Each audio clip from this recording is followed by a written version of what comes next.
I doubt many people remember the Land Rover Freelander. Actually, the Land Rover brand did have a car called the Freelander, but that's okay. Now it's coming to us in a completely new form. So, you'll see on this concept car called Concept 97 that the front doesn't say Land Rover, but rather Slander. So, regarding some background information about this new brand, I want to tell you that it uses some of Chery's new energy platforms, with Land Rover handling the interior and exterior design. In China, it will be using top-tier domestic suppliers like Huawei and CATL to build this series of products. And this Concept 97 is one of the concept cars in their future series of models. So, despite its exaggerated appearance, this concept car is only about 20% more exaggerated than the production version.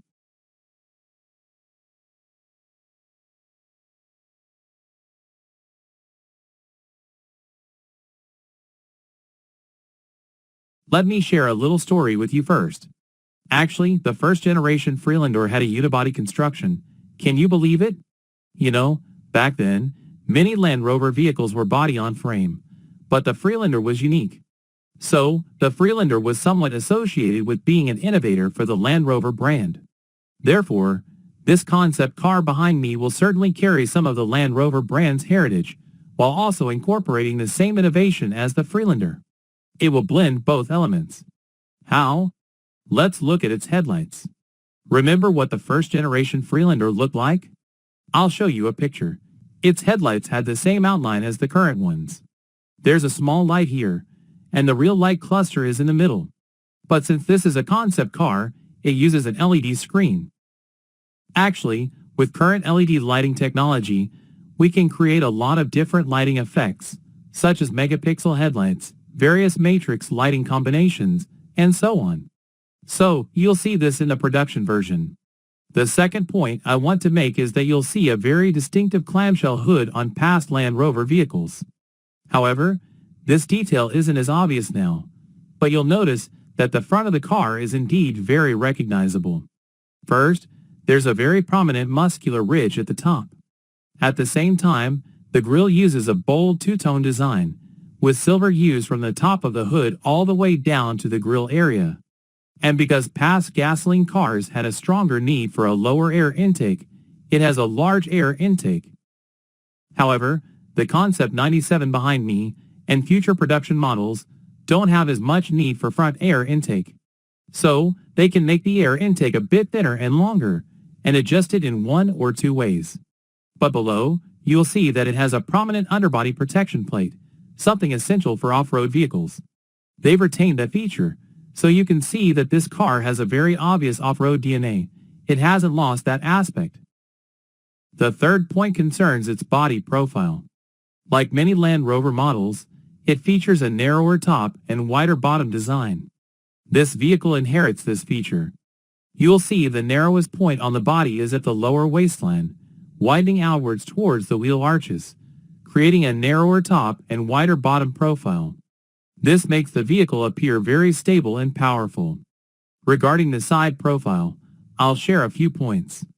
First, you'll notice a very strong resemblance to the Land Rover Defender. Second, it has a very short front overhang and a very short rear overhang. This short front and rear overhang isn't just a visual similarity to the Land Rover Defender.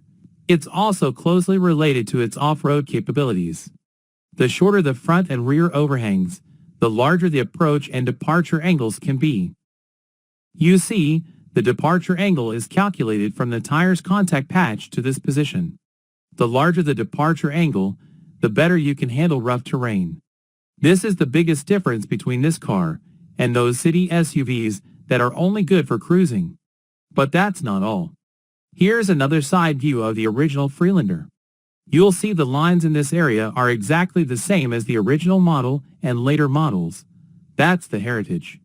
Even more interestingly, this part of the original Freelander could be completely removed, turning it into a semi-convertible style, somewhat like a 911 factory tar modification.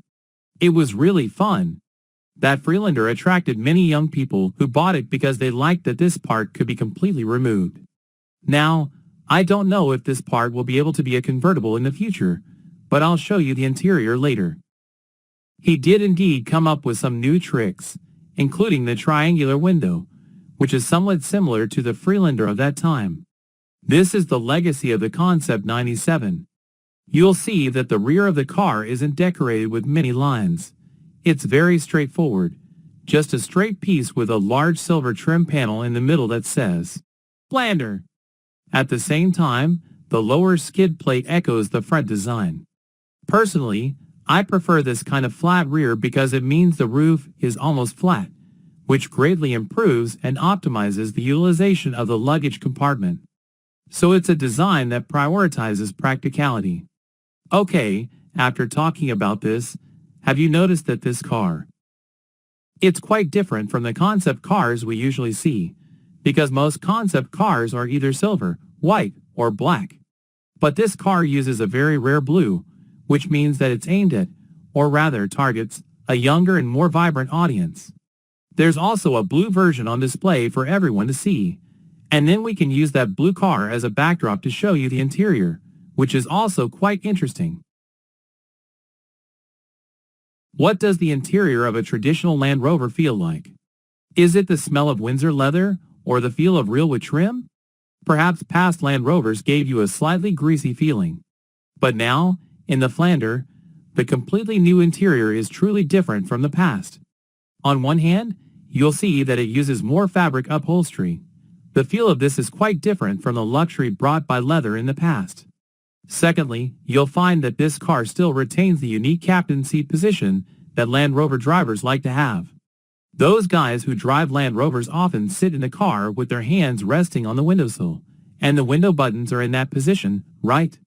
So that high visibility is a unique feature of driving a Land Rover SUV, and this is also retained in the Freelander. Aside from the points I just mentioned, the overall interior design is truly a complete transformation from previous Land Rover models. Firstly, a widescreen display replaces the traditional instrument cluster, and there's a central control screen. What I like even more is that it retains some of Land Rover's essence, such as the two large rotary knobs and the numerous physical buttons on the lower part of the center console. As an off-road vehicle, this attention to detail shows Land Rover's commitment to these principles. Now let's look at the second row. In this Concept 97, it's a 3-row design. I'm not sure how many seats it has, but let's focus on the second row. There are 2 independent seats in the middle, and a small bar area. This bar design is quite interesting. It's not like the traditional 3-row, 6-seat or 3-row, 7-seat SUVs of the past. He made a clear partition in the middle, focusing more on the comfort of rear passengers. So, there are not only storage compartments and cup holders, but also a small armrest, which I think is quite good. At the same time, there's a ceiling-mounted screen above the rear seats, which is similar to many large 6- or 7-seater SUVs nowadays. So you can see that the partition in the middle divides the sunroof into front and rear sections. What's even more interesting is the third row. As you can see from my picture, the third row has a sofa-like wraparound design. Of course, in the actual production car, it won't be designed like this. It will return to a relatively traditional seat. But you can see the roof. See, the design similar to the first-generation Freelander convertible I just mentioned is somewhat retained here. You can also see the sunroof, right? A sunroof was specifically reserved for the third row. I think this design is quite good. It makes the third row feel very open without being like those huge panoramic sunroofs that people love these days. It doesn't do that. It simply makes the sunroof a separate section. For example, if people in the front row want to see the sunlight, they can open the front sunroof, and if people in the middle don't want the sunlight, they can close the sunroof. So I think this is a more user-friendly design. Finally, let's talk about some information regarding the vehicle's intelligent features and off-road capabilities. From what I understand, it will utilize Huawei's latest 896-line LiDAR system and the AD 4.1 system. Who says boxy SUVs can't have advanced driver services? This one does. Secondly, in terms of the vehicle's infotainment chip, it will use the 8397 chip. It will also use an 800-volt battery from CATL. Furthermore, It will be jointly developing an all-terrain system with Huawei, leveraging Land Rover's accumulated expertise in all-terrain systems. Therefore, theoretically, its off-road capabilities will be more promising than those of current boxy SUVs.